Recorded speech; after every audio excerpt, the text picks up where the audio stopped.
ഇന്ന് ലാലേട്ടൻ വരുമ്പോൾ അനുവിൻ്റെ അടുത്ത് നല്ല സീരിയസ് ആയിട്ട് തന്നെ കുറച്ച് കാര്യങ്ങൾ സംസാരിക്കും എന്നാണ് തോന്നുന്നത്.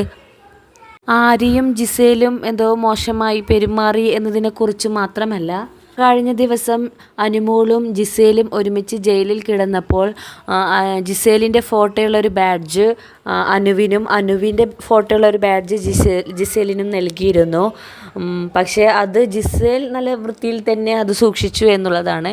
പക്ഷേ അനുമോൾ ജിസേലിൻ്റെ ഫോട്ടോയിൽ കണ്ണ് മാറ്റുകയും അതുപോലെ തന്നെ ഒരു യക്ഷിയുടെ പോലെയുള്ള പല്ല് ആക്കുകയും ഒക്കെ ചെയ്തിട്ടുണ്ട് ആ ഫോട്ടോയിൽ.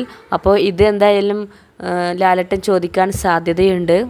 അനുമോൾ ഇത് ജസ്റ്റ് ഫണ്ണായിട്ട് ചെയ്തതായിരിക്കാം, പക്ഷേ ഇതൊരാളെ ഡിസ്റെസ്പെക്റ്റ് ചെയ്ത പോലെ ആയില്ല. അപ്പോൾ ഇക്കാര്യം എന്തായാലും ലാലേട്ടൻ സീരിയസ് ആയി തന്നെ ചോദിക്കാൻ സാധ്യതയുണ്ട്. പിന്നെ അതുമാത്രമല്ല, കുറച്ച് ദിവസങ്ങളായി അനുമോളുടെ അടുത്ത് ഓരോ തെറ്റുകൾ സംഭവിക്കുന്നുണ്ട്. അപ്പോൾ അതൊക്കെ കൂടി ഇന്ന് ലാലേട്ടൻ അനുവിനോട് ചോദിക്കാൻ സാധ്യത